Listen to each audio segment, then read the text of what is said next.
Welcome friends, मैं आपके सामने गौरव मिगलानी। थ्योरी ऑफ डिमांड का ये हमारा वीडियो नंबर 5 है। इससे पहले की 4 वीडियोस मैं बिल्कुल सिंपल लैंग्वेज के अंदर आपके इसी यूट्यूब चैनल के ऊपर अपलोड कर चुका हूँ। तो पहले आप वो वीडियोस देख लीजिए, क्योंकि उसके बाद ही आप ये 5th वीडियो आप अच्छे से समझ पाएंगे। इस वीडियो के अंदर हम क्या देख रहे हैं? Movement along a demand curve. दूसरा टॉपिक है हमारा shift in demand curve. Simple सी बात है, दोनों टॉपिक्स के अंदर मूवमेंट में और शिफ्ट में हमको दो दो टॉपिक स्टडी करने हैं। मूवमेंट में हमने स्टडी करना है एक्सटेंशन ऑफ डिमांड, फिर कॉन्ट्रैक्शन ऑफ डिमांड। शिफ्ट में हमने स्टडी करना है फॉरवर्ड शिफ्ट और बैकवर्ड शिफ्ट। तो पहले हम बात करते हैं मूवमेंट क्या होता है। Movement along a demand curve.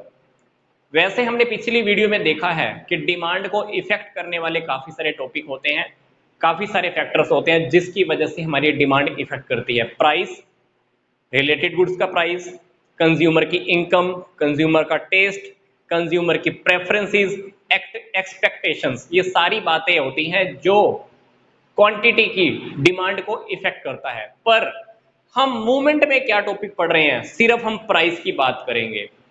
Shift के अंदर हम क्या टॉपिक लेके चलेंगे? प्राइस को छोड़कर जितने भी अदर फैक्टर हैं वो सारे फैक्टर हम कहां पे बात करेंगे? शिफ्ट के अंदर। मैं आपको फिर से रिपीट कर रहा हूं, मूवमेंट के अंदर हमने क्या लेके चलना है? प्राइस। शिफ्ट के अंदर क्या लेके चलना है? प्राइस को छोड़कर जितने भी अदर फैक्टर हैं उनकी हम बात करेंगे। तो पहले हम बात करते हैं मूवमेंट में। मूवमेंट के अंदर हमारा एक्सटेंशन ऑफ डिमांड क्या है? एक्सटेंशन ऑफ डिमांड के नाम से ही आपको क्लियर हो रहा है, डिमांड को हमने एक्सटेंड करना है। मतलब अब डिमांड अगर हमारे पास 5 क्वांटिटी की है तो हमको डिमांड को एक्सटेंड करना है, मतलब डिमांड को 20 क्वांटिटी तक लेके जाना है। तो एक्सटेंशन ऑफ डिमांड को पहले हम एक टेबल की हेल्प से समझ लेते हैं। मान लो कोई प्रोडक्ट है, उस प्रोडक्ट का रेट मान लो 10 रुपए है, तो आप उसकी मान लो 1 क्वांटिटी खरीद रहे हो। उस प्रोडक्ट का रेट मान लो 1 रुपया हो जाता है। पहले प्राइस कितना था? 10 रुपए, अभी कितना हो गया? 1 रुपया हो गया। तो आप उसकी क्वांटिटी ज्यादा इंक्रीज कर देते हो। मतलब जैसे ही प्राइस कम हुआ है हमारी क्वांटिटी इंक्रीज हो गई है। इसीलिए इस टॉपिक को हम बोलते हैं extension of demand. Extension of demand के अंदर देखो, ध्यान से देखो, डिमांड एक्सटेंड हो गई है। पहले डिमांड 1 थी, अभी डिमांड क्या हो गई है? 10 हो गई है। इसलिए हम इस टॉपिक को बोलते हैं एक्सटेंशन ऑफ डिमांड। हम इसको एक ग्राफ की हेल्प से भी देख लेते हैं। पहले 10 रुपए रेट के अंदर आप कितनी क्वांटिटी खरीद रहे हो? एक ही क्वांटिटी खरीद रहे हो। यहाँ प्राइस है, यहाँ क्वांटिटी है। जब प्राइस 1 रुपया हो गया तो आप कितनी क्वांटिटी खरीद रहे हो? मान लो प्राइस कितना हो गया आपका? 1 रुपया हो गया, तो आप कितनी क्वांटिटी खरीद रहे हो? 10 क्वांटिटी खरीद रहे हो। मतलब आपका प्राइस कम हो गया है और आपकी क्वांटिटी इंक्रीज हो गई है। पहले प्राइस कितना था? 10, 10 से कितना हो गया? 1। क्वांटिटी पहले कितनी थी? 1, इंक्रीज होके कहां पे चली गई? 10 पे चली गई।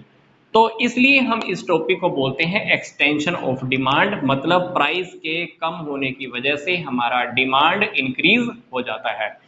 मूवमेंट के अंदर मैं आपको फिर से रिपीट कर रहा हूं, हम सिर्फ प्राइस की बात करेंगे। प्राइस के इफेक्ट होने की वजह से हमारी डिमांड इंक्रीज होगी या डिक्रीज होगी। अब हम बात करते हैं कॉन्ट्रैक्शन ऑफ डिमांड क्या होता है। सिंपल सी बात, contraction of demand, price increase होते ही हमारी क्वांटिटी डिक्रीज हो जाएगी। मान लो आप पहले 5 रुपए के ऊपर 10 क्वांटिटी खरीद रहे हो, अब मान लो आपका प्राइस इंक्रीज हो जाता है। पहले प्राइस 5 रुपए था, अब 20 रुपए हो गया। अब आप क्वांटिटी क्या खरीदोगे? पहले से कम खरीदने वाले हो। कितनी खरीदने वाले हो? 5 खरीदने वाले हो। इसको बोलते हैं कॉन्ट्रैक्शन। मतलब डिमांड हमारी जब कम हो जाती है तो उसको हम बोलते हैं कॉन्ट्रैक्शन ऑफ डिमांड। ग्राफ में इसको प्लॉट करके देखते हैं। पहले प्राइस मान लो 5 रुपए था, आप कितनी खरीद रहे हो? 10 क्वांटिटी खरीद रहे हो। कितनी क्वांटिटी खरीद रहे हो? 10 क्वांटिटी खरीद रहे हो। अब मान लो प्राइस 20 रुपए हो जाता है, तो आप कितनी क्वांटिटी खरीदोगे? 20 प्राइस के ऊपर आप सिर्फ 5 क्वांटिटी ही खरीदते हो। तो इसको हम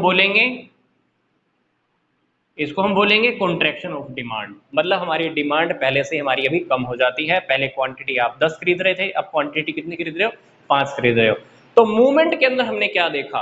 प्राइस के ऊपर नीचे होने से हमारी डिमांड भी ऊपर नीचे हो जाती है। प्राइस ज्यादा, डिमांड कम, प्राइस कम, डिमांड ज्यादा। अब हम बात करते हैं शिफ्ट की टॉपिक की। शिफ्ट इन डिमांड करो। पहले तो शिफ्ट वर्ड का मीनिंग देख लेते हैं। ये मार्कर है, ये मार्कर मान लो यहां रखा हुआ है। इस मार्कर को उठा के मैं मान लो यहां पे रख देता हूं, इसको बोलते हैं हम शिफ्ट।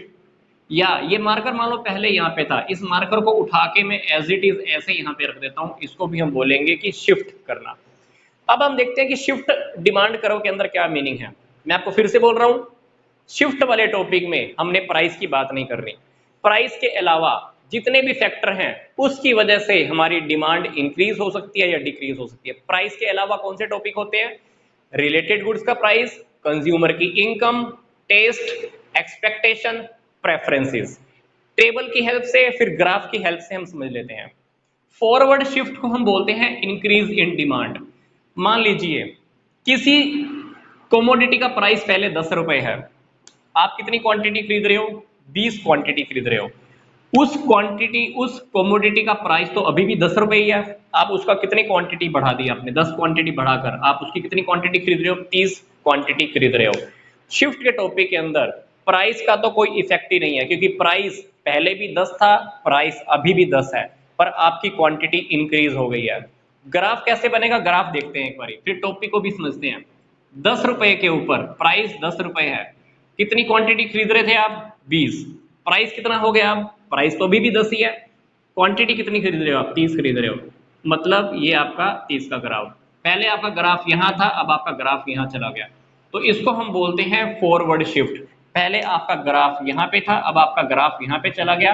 आपकी डिमांड में इंक्रीज तो हुआ है, आपकी डिमांड में इंक्रीज तो हुआ है, पर वो इंक्रीज प्राइस की वजह से नहीं हुआ है, प्राइस की वजह से नहीं हुआ है।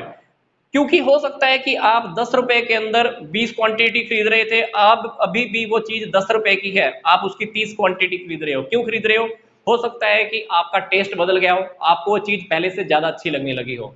तो पहले भी वो चीज आप खरीदते थे, पहले आप कम क्वांटिटी खरीदते थे, अब आपका टेस्ट आपका और अच्छा हो गया, आप वो चीज और भी ज्यादा पसंद करने लगे हो, तो वो चीज आप पहले से और भी ज्यादा खरीदने लगे हो। या ऐसा भी हो सकता है कि एक्सपेक्टेशन, आपको पता है कि कल से मान लो शहर नहीं खुलने वाला, मार्केट नहीं खुलने वाली है, तो उसी प्रोडक्ट को उतने ही रेट पर आप पहले से ज्यादा भी खरीद सकते हो। इसलिए इसको हम बोलते हैं increase in demand. Demand curve का फॉरवर्ड शिफ्ट होना, यहां से आगे पहुंच जाना। इसी तरह से ही हमारा है बैकवर्ड शिफ्ट। प्राइस 10 रुपए है, क्वांटिटी हम 30 खरीद रहे हैं, प्राइस अभी भी 10 रुपए है, क्वांटिटी हमने पहले से कम कर दी है, कितनी? 20 क्वांटिटी कर दी है। ग्राफ देखते हैं, 10 रुपए के ऊपर हम कितनी क्वांटिटी खरीद रहे हैं? 30 क्वांटिटी खरीद रहे हैं, प्राइस तो अभी भी 10 ही है, क्वांटिटी कितनी खरीद रहे हैं हम? 20 खरीद रहे हैं। ग्राफ पहले हमारा यहां था, अब हमारा ग्राफ यहां पे आ गया। इसको हम बोलेंगे बैकवर्ड शिफ्ट। बैकवर्ड शिफ्ट के अंदर मतलब क्या? डिक्रीज इन डिमांड, डिमांड के अंदर कमी आ गई है। कारण क्या है? प्राइस नहीं है, क्योंकि प्राइस तो अभी भी उतना का उतना ही है, पर आपकी डिमांड कम हो गई है। क्यों कम हो गई है? हो सकता है कि आपका टेस्ट कम हो गया हो सकता है आपकी इनकम कम हो गई हो सकता है कि आपको कोई एक्सपेक्टेशन ही ना हो कि इसका रेट बढ़ने वाला है, कम बढ़ने वाला है। तो उस एक्सपेक्टेशन, टेस्ट, प्रेफरेंसेस की वजह से हम डिमांड में डिक्रीज भी कर देते हैं। तो हम फिर से इस टॉपिक को एक बार कंक्लूड कर लेते हैं। मूवमेंट वाला टॉपिक अगर आपको स्टडी करना है तो आपको एक ही बात ध्यान रखनी है, क्या? सिर्फ प्राइस का इफेक्ट है। शिफ्ट का टॉपिक आपको स्टडी करना है तो आपको एक ही बात ध्यान रखनी है, प्राइस को हमने इग्नोर करना है, प्राइस को इग्नोर करना है। बाकी बातें आपको लेकर चलनी पड़ेंगी, रिलेटेड गुड्स का price, income, test, preference and expectation. इस टॉपिक के अंदर एक्सटेंशन एंड कॉन्ट्रैक्शन है। इस टॉपिक के अंदर फॉरवर्ड शिफ्ट और बैकवर्ड शिफ्ट, मतलब increase in demand and decrease in demand है। आई होप यहां तक का टॉपिक आपको समझ में अच्छे से आ गया होगा। ये टॉपिक आप समझ लेते हैं तो आप डिफरेंसेस को भी अच्छे से समझ पाएंगे कि मूवमेंट और शिफ्ट में डिफरेंस क्या होता है, एक्सटेंशन और फॉरवर्ड शिफ्ट में क्या डिफरेंस होता है, कॉन्ट्रैक्शन एंड बैकवर्ड शिफ्ट या डिक्रीज इन डिमांड में भी क्या डिफरेंस होता है। तो यहां तक का वीडियो देखने के लिए आप सबका बहुत बहुत धन्यवाद।